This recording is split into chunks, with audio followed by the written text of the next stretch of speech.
This is imaginative perception and the bounds of the virtual. Over to you, Adrian. Thanks a lot. So yeah, I'm gonna begin by suggesting with Nathan and Neil that that really there's a lot to find in Nemesis's make-believe that's really very illuminating with respect to thinking about virtual worlds. I'm just going to begin with these two quotes that imagining is sometimes deliberate, but not always.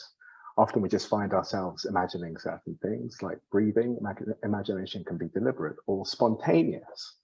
And it's really spontaneous imagining that I'm going to be talking about for the most part. And I'm thankful that Nathan did a lot of work for me in talking about props and their their various roles in games of make-believe. So all I need to do is just give this one tasty quote to give a sense of what I'm up to. That people sometimes make artificial prompters or alternatural ones in order to direct the imaginings of others in predetermined ways. Snowmen, dolls, or toy trucks are designed by their makers to induce those who see or use them to imagine men, babies, and trucks of certain sorts. And the thought is that when we're engaging with virtual worlds, we do so by means of props, and this general way of thinking about our engagement with virtual worlds is what I want to try to motivate in this talk. I want to try and show that the experience of virtual worlds is typically a form of imaginative perception. So that's really my main aim. A subsidiary aim is to suggest that fictionalism is the right kind of general metaphysics for virtual worlds, or if you like, Walt fictionalism, given that so much of the interesting insight here comes from Kendall Walton. And so the way to that is really that that it's reasonable to think, at least, that fictionalism entails imaginative perception. That in many cases in which we're engaging with fictions, we do so by means of our imagination. And when we're engaging with fictions by means of perception, we do so by means of imaginative perception. Although it's not clear that imaginative perception entails fictionalism, given that fictionalism maybe entails imaginative perception, does suggest that fictionalism is on track. But also what I want to do is I want to highlight what I'm calling, and this is really the first time I'm trying out this label, calling the selectively permeable boundary of virtual worlds. And I think that this is actually what's really interesting about virtual worlds and our engagement with them, whether they are experienced by means of full-on immersive virtual reality technology, or the kind of partially immersive form involved in augmented or extended reality or mixed reality technologies. There's this selectively permeable boundary that we negotiate, and our capacity to negotiate that, I think, is actually doing a lot of work in our experience of these virtual worlds. So I think that this is something that we're missing out on in thinking about these phenomena. So I'm going to pick out three features of which I'm bringing under this this umbrella of selective permeability, the partiality of our experience of virtual worlds, their internal plausibility and their external utility, which I'll unpack and offer explanations of these as forms of imaginative perception. And then I'll try to say something on the behalf of those who think that virtual worlds are illusory, or those who think that virtual worlds are real in some sense. Try and speculate how they might account for these features of our engagement with virtual worlds. And you can think of the form of the argument here as kind of an abductive argument. So obviously, the idea is that these alternatives are found wanting when compared to the manifest truth of the view that I favor. Well, perhaps it's not quite there yet, but I will indicate some ways in which I think that these alternatives fall short. Okay. So to begin with, oh right, yeah, and I'm going to use this scheme on the way through, which kind of might look quite complicated now, but you'll see it's actually pretty straightforward. But yeah, so to begin with, let's talk about selective permeability as a form of imaginative perception. Yeah, I'll begin with this idea that our engagement with virtual worlds is partial by talking about a film that has done a lot for the idea that our experience of virtual reality should be thought of kind of in the central case somehow as unwitting and permanent engagement with a virtual world. So this kind of scenario is doing a lot of work in a lot of philosophical discussions of virtual worlds, and thanks in part to the Matrix. But in that film, there's this crucial point at which the central character goes from a situation where he's unwittingly experiencing a virtual world to one where he's wittingly experiencing the virtual world. He receives this envelope from the courier, and inside there's a phone. He starts talking to Morpheus, and the rest is history. So he moves from a situation where he is just like the courier, presumably. He's in a vat in the real world, and unwittingly and permanently experiencing the virtual world, to one where he leaves the Matrix, and then the next time he returns to the Matrix, as indicated by these sunglasses here, he's wittingly and intermittently engaging with the virtual world. And in this respect, he's much more like we are in engaging with actual virtual reality technology, that we do so wittingly and intermittently, and we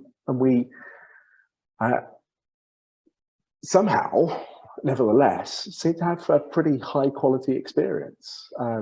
Now, there's nevertheless something that's perhaps quite compelling about these experiences that might lead you to think, well, you know, this is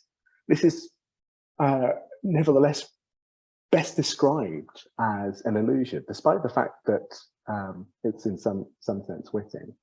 I'm going to try out a video here. Let's see whether it works. It's not crucial if it doesn't, but let's try. Here's a video of Richie's plank experience. Does that work? Can you see the video? Can you hear it? Okay, great.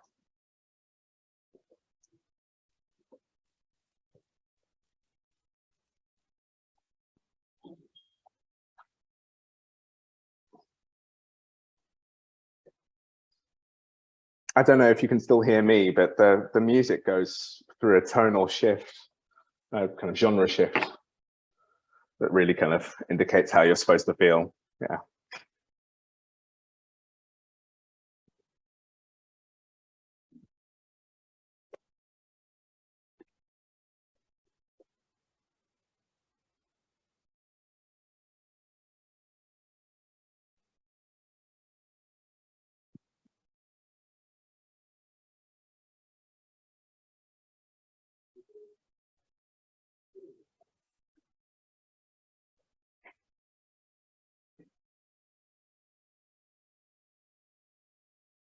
Okay, that's enough of that. So, I mean, despite how that's presented, and even despite the experiences that people have, it's easy. I mean, we mustn't forget that these people are in a situation where they are presented with just one stream of confirmatory evidence, and they are nevertheless dealing with a whole bunch of defeating evidence that goes against the content of the experience that they are having. Say they're playing it with a plank, and they pick this plank because it wobbles, right? And the plank is wobbling from side to side. As they look down, the visually perceived plank won't be wobbling, but yet somehow they forgive that inconsistency. I think that this is kind of a under-remarked feature of our engagement with virtual worlds, and I think that this is the sort of situation that's all the more clear when engaging with augmented reality, that you have this situation where you have this kind of, as it were, kind of mixed evidence base, but somehow we gloss over that and manage to have nevertheless quite compelling experiences. Now, I think all of this is a matter of course if you think of virtual worlds as fictional and our engagement with them as involving imaginative perception. So here's a clip from Fleabag to help make the case.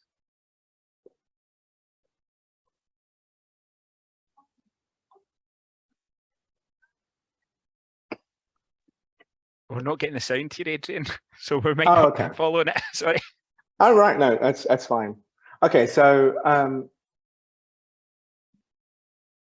so in the clip,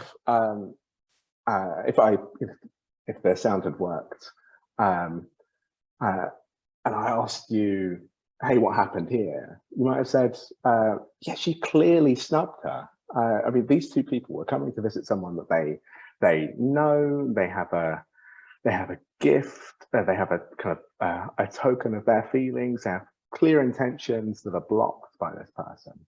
But of course, we all know that these things didn't really happen, right? And there's something about how the scene is played that makes it very clear that the players in the scene are aware that these things are not really happening, right?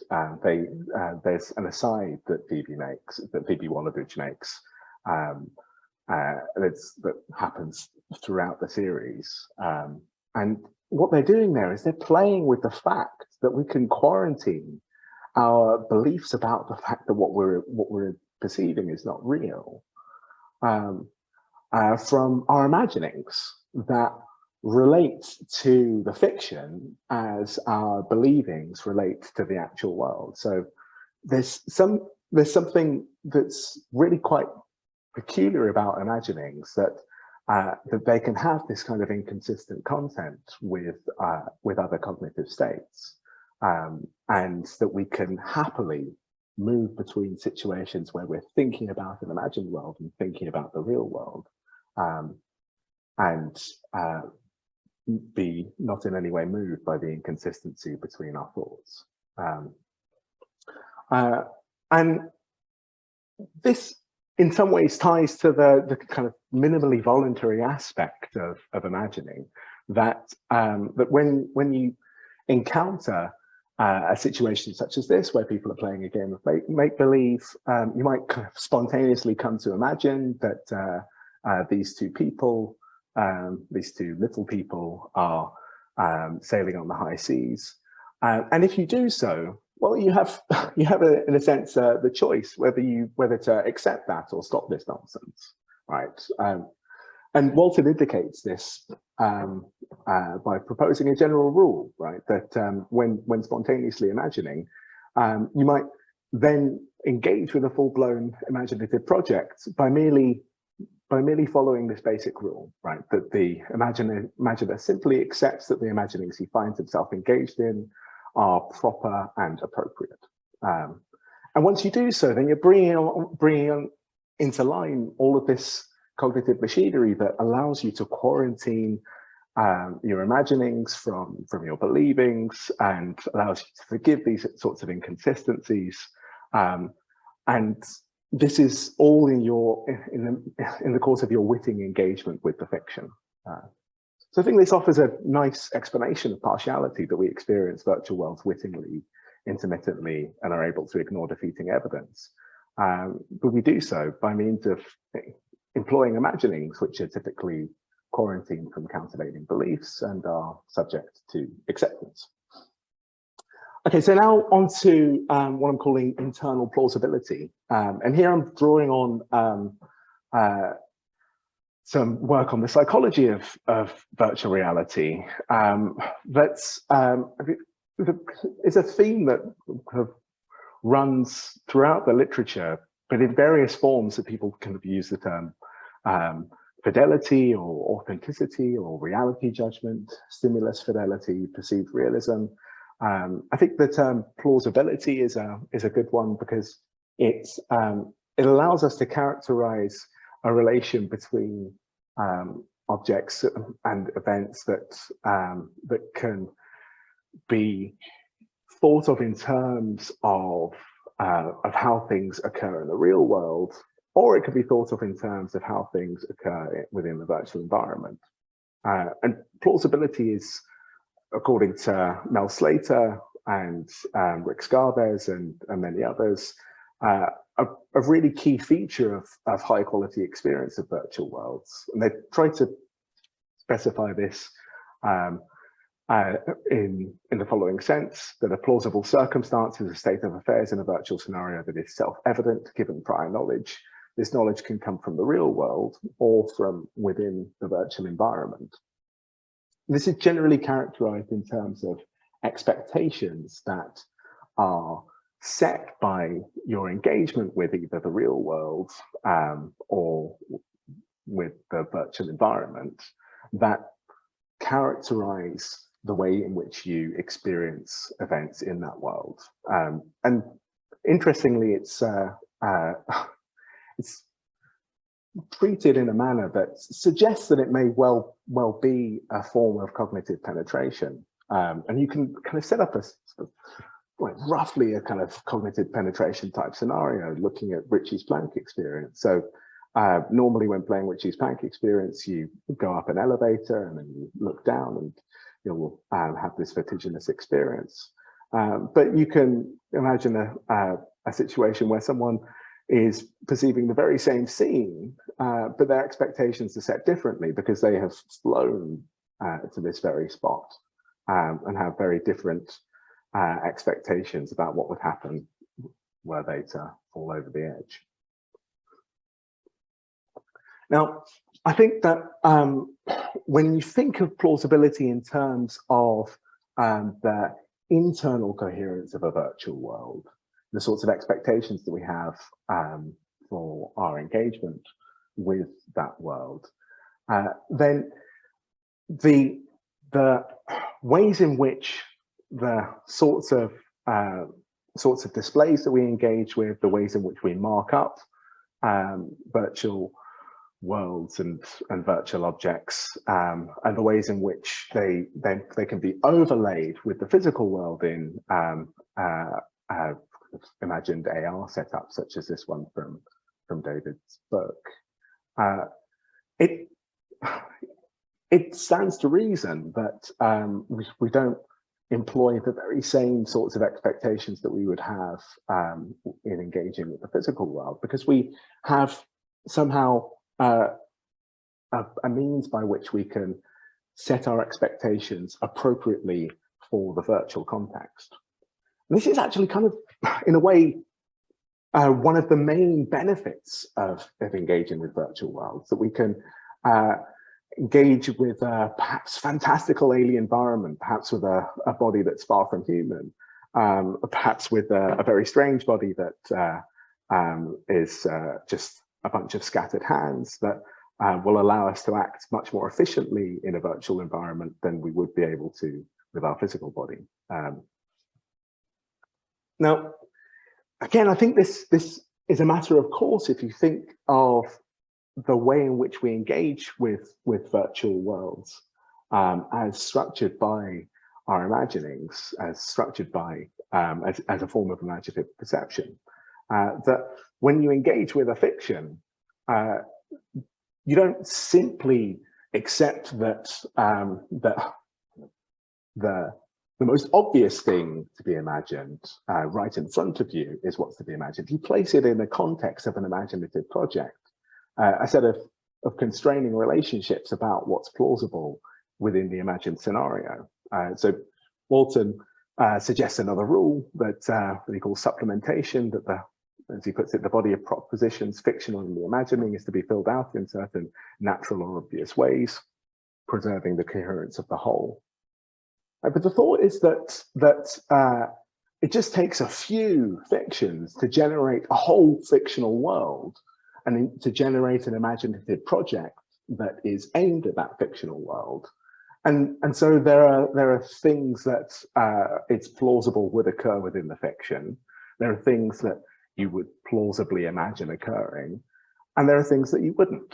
And this, I think, having this capacity in our general engagement with fictions makes it all the less surprising that we're able to think about virtual worlds in this manner, such that they're internally plausible, that we can experience virtual worlds as internally plausible, even when they have parts that don't cohere with the non-virtual world.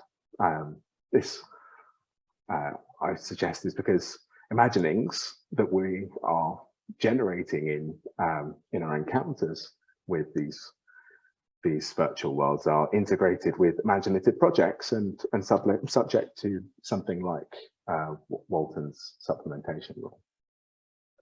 Okay, so let's see whether this video works to talk about what I'm calling external utility.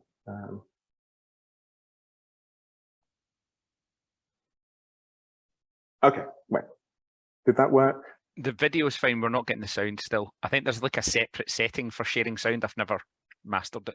Yeah. Oh, so did you get the sound in the first video? No, we didn't get the music, which is normally a blessing, frankly. So yeah. You know what? I'll skip through them. So I think Fiona's got a suggestion. Sorry, we might as well try, because I would like to learn how to do it. Yeah, but in the interest of time, how about we learn how to do it another time? Because I could just say what I want to say with these. No worries, on you go. Yeah.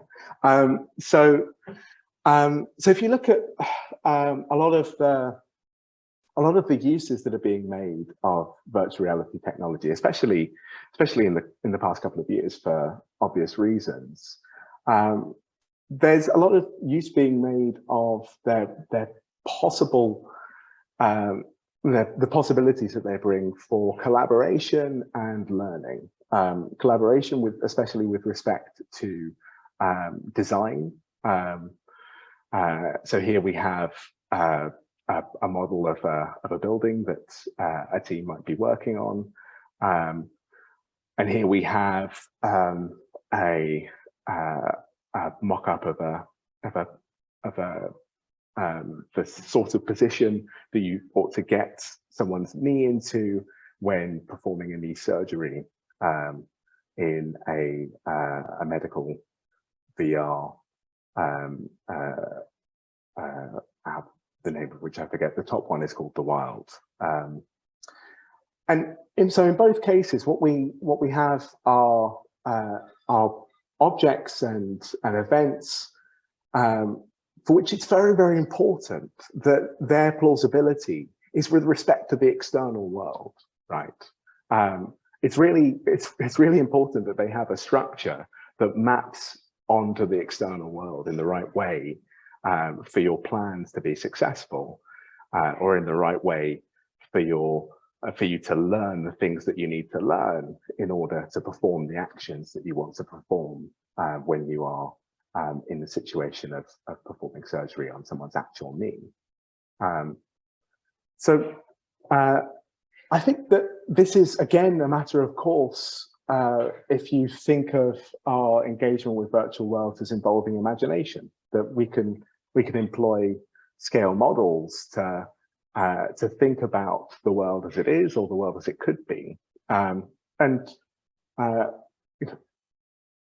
perhaps under a kind of more restrictive conception of imagination, you might think, oh, you can't be imagining something to do with the real world. But of course, when engaging with models, there's a natural sense in which we do, that we imagine something about how the world is or could be, and think through possibilities by engaging with the model, by pretending certain things happen when we intervene upon the model in various ways. And again, this is from this bit of marketing material. This is an obvious use of virtual worlds as presented through augmented reality technology that many companies hope to make use of and are having some moderate success. So this is the third feature that I wanted to highlight, that we can exploit the structure of the virtual world to think about the non-virtual world, that our imaginings enable us to use models, including virtuals, to think about the world as it is. So all of this amounts to what I'm calling this selectively permeable boundary between the virtual and the actual world, where we engage with virtual worlds wittingly and intermittently, so we kind of cross this boundary. And when we do so, some of our thinking is regulated by principles that pertain only to the virtual world, right? So they're plausible only on the basis of expectations that we have concerning the virtual world. And some of the principles pertain to the actual world, right? So they cross that boundary. And we're able to do so really effortlessly. And this is, I think, a matter of course, if you think of all of these things in terms of the imagination. So now I'm going to have a look at what you might say if you think of virtual worlds as illusory, or what you might say if you think about virtual worlds as real, when trying to say something about these features. So here's a kind of rough characterization of the idea that virtual worlds are illusory. So when looking at a scene like this, it's from Perfect VR, I think it's called. You're not looking at some beautiful part of the actual world, even though it might seem so. And in fact, what you're looking at are the products of a bunch of data structures run by a bit of hardware that interfaces with your display technology. And at bottom, what you're looking at, and this is kind of the point that's pressed by those who think of virtual worlds as illusory, is fundamentally different from how it seems to be. And so the thought is that our experience of a virtual world involves some way in which our experience is different from how that world is. And you might characterize this in terms of illusion. So using these kind of pretty flat-footed definitions of illusion, you might say an illusion is a case in which some O seems F when it's not F, or an hallucination is a case in which some O seems F when there's no O. Although I'm well aware that we should hopefully have moved on from these sorts of definitions, especially when thinking properly about the O's and the F's, as Fiona has hopefully taught us to by now. But roughly the thought here is, and hopefully this is all I need, right? Roughly the thought here is that there's some mismatch between your experience and the way that the world actually is, such that this counts as illusion or hallucination with respect to either the O's or the F's. Now, this might lead you, in some cases, to the judgment that this object seems F, right? So that's a further sense of illusion, a more, as it were, kind of doxastic sense of illusion, that your experience is misleading in this respect, such that you come or are likely to make some kind of mistaken judgment. But when just looking at thinking about illusions in this way, I think, well, hopefully you're ahead of me here, and you can see that it suffers, as it were, from a lack of imagination, in that, well, in imaginative perception, it may be that some O seems F, where there need not be any O or anything that's F. Now, under this way of thinking about illusion, where all that's required is a mismatch between your experience and the way that the world is, well, I mean, you can call this illusion or hallucination, if you like. There's no point in fighting over the words, but it's hardly illuminating, right? Where we do have to hand a ready explanation of why some O seems F, and especially it's not very illuminating because it doesn't lead to this kind of doxastic conception of illusion, where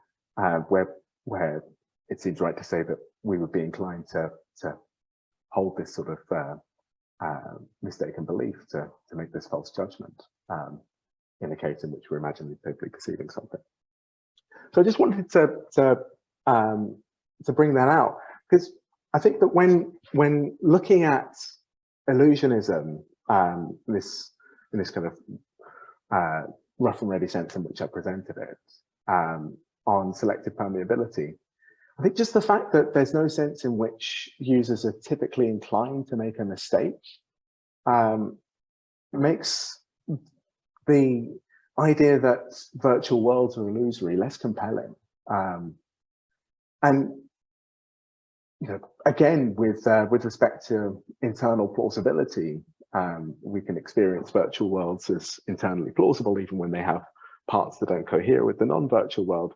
And there's no sense in which users are typically inclined to make a mistake. It's not clear why we should call it really an illusion. And then thinking about external utility, it's not clear to me at all what motivation there would be for treating our experience of models, virtual models, as illusory.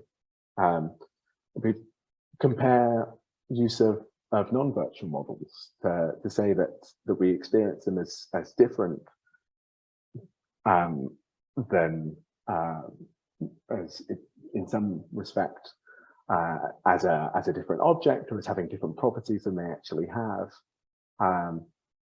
To say that that's illusory, I think is well, either you're being quite dogmatic with your terminology, or you're saying something that doesn't really make sense. I would say that when we're engaging with a virtual model, we experience it as different from how it is. That we're suffering from an illusion in that sort of case. Okay, so now to say something about realism, and then I think I'm hopefully just about on time. So when Chalmers is talking about things in these vicinity, in this vicinity, he uses the term interpretation actually in a bunch of different ways. So I'm just going to quickly go through some of these ways and look at how they kind of map onto these features of selective permeability. So he uses this Ruby mirror example to suggest that perhaps our engagement with VR technology is like our engagement with mirrors, that we're epistemically non-innocent, to use Casati's terms. And here he's in some respects highlighting what I indicated with partial, but kind of thinking just strictly about the case, the thought is surely that that just as we interpret mirrors as a perceptual medium, we interpret VR technology as a perceptual medium. It's not clear that that will get us anything to do with internal plausibility or to do with external utility. He does say other things. So when he says when the sophisticated user of mirrors knows they are looking into a mirror, they have a distinctive mirror phenomenology. So when to kind of push the analogy, when the sophisticated user of VR knows that they're looking at virtual objects, they have a distinctive phenomenology of virtuality. So you might take this as suggesting that that virtual objects are interpreted as digital objects. I just think that that's, I mean, that was my kind of initial reading. I just think that's importing way too much cognitive sophistication to the user. And I think that that's so implausible that I'm just kind of rule that out as a valid interpretation of interpretation. And I think actually what he's driving at is something that's maybe kind of better expressed in this other quotation where in many cases our actions depend on interpreting the scene as virtual. And there's also some talk of mirrors around here, but I think we're way beyond engaging with mirrors here. For example, in many virtual spaces, you can walk right through an object or a wall, which is impossible in physical spaces. You may be able to teleport, you may pick up virtual objects in a special way. An automatic interpretation of spaces as virtual is crucial to guiding expert action. And I think this is kind of reasonable to think of to interpret interpretation here as the thought that virtual worlds are interpreted according to expectations. But in a way, this seems to be so whilst partiality, you might get a sense of what's going on with that by thinking of virtual technology as a perceptual medium, that the user interprets it as a perceptual medium. It's not clear you're doing anything more than just describing the phenomenon when characterizing internal plausibility and external utility as involving interpretation according to expectations. And to the extent that you may do more than that, well, it seems like a natural way in which you would describe the phenomena to fill out the weight of the term interpretation here would be along the lines that people thinking about fiction have been expressing for a long time, which is that we are all of a sudden disposed to build these imaginative projects and supplement our imaginings and to think about possibilities in a manner that's constrained by either the specific fictional context or the way in which the fiction relates to the actual world. And so then you end up with something that I think looks like the truth, which is to think of selective permeability as imaginative perception. And that's as much as I have to say. Thanks. Thank you very much. Same as before for questions, if you can send me a private message on the chat just with a Q to indicate you want to give a question. If you've got follow-up on F, I didn't mention this before, but if you've got follow-up on F would be how to do it. I will go to Alex first.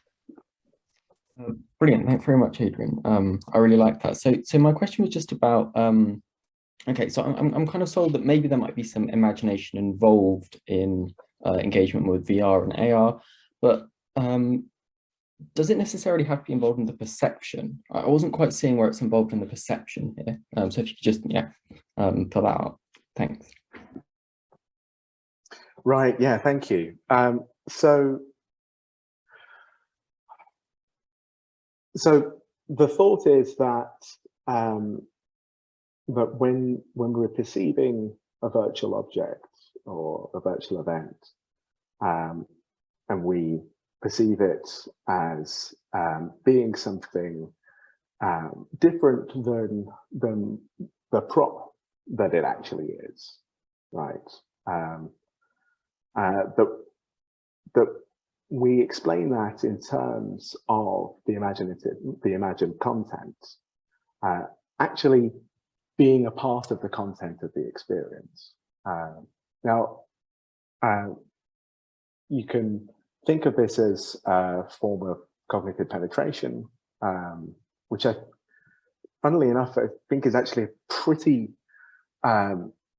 innocent thought in this debate. I think it's actually quite unusual that there are so many parties to a debate where, and also experimental literature by the side, where people are happy to say things that indicate that there's some sort of higher level influence on lower level perceptual processes.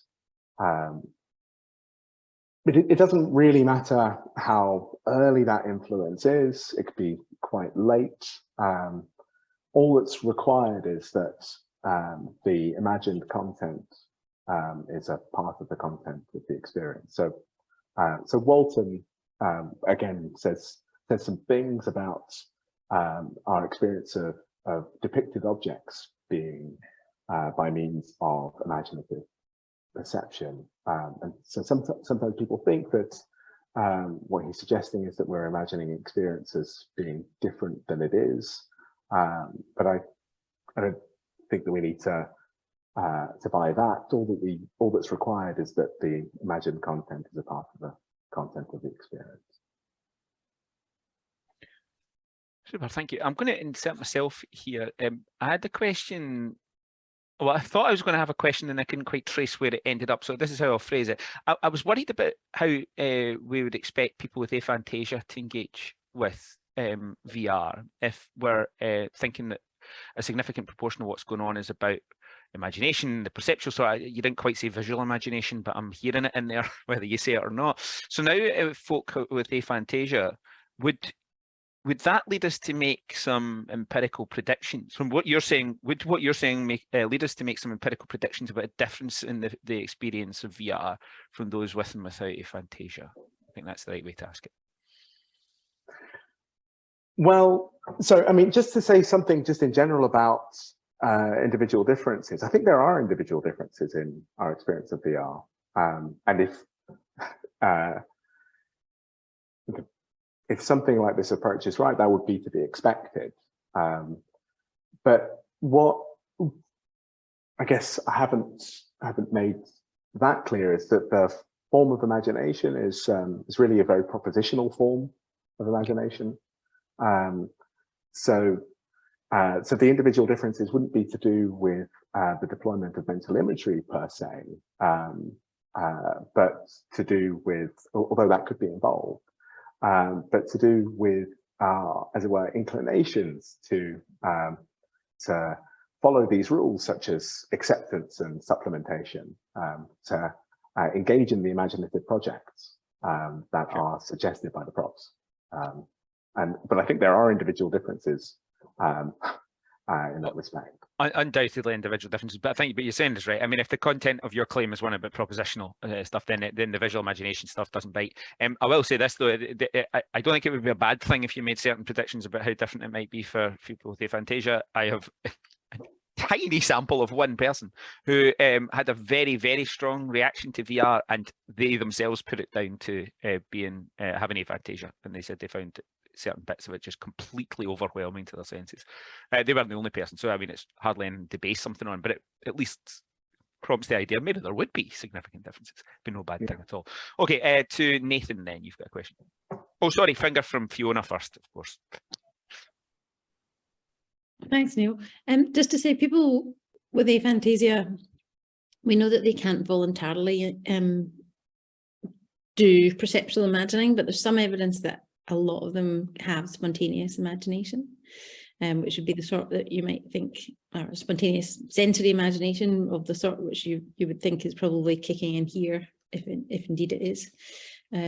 So yeah, and your point that the person you knew with aphantasia found VR quite impressive in a way that seems totally non-surprising. So when I've showed people with aphantasia, say, very vivid after images. They've been far more impressed with them than people who have imagination.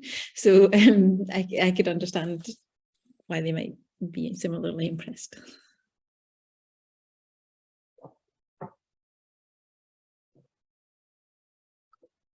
Oh, Neil, you're muted.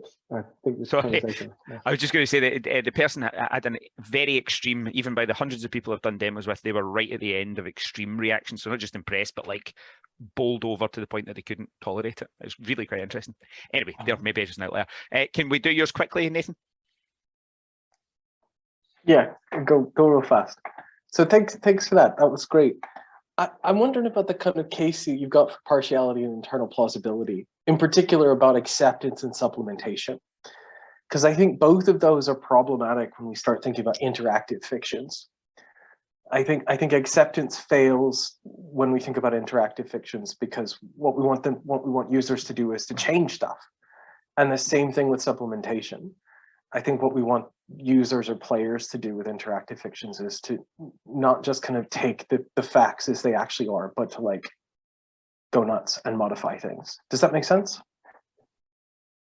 Yeah, I mean,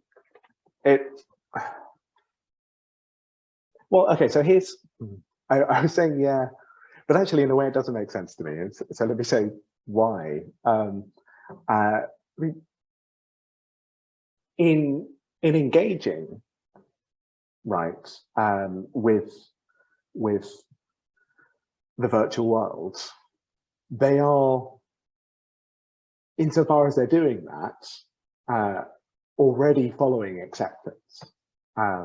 So they can change things in a manner that that doesn't in any way reflect what is obviously supposed to be going on in the fiction. But that I don't think is the sort of interaction that you're indicating, right? When you talk about interaction, you mean actually changing things with intentions that pertain to the virtual world, right?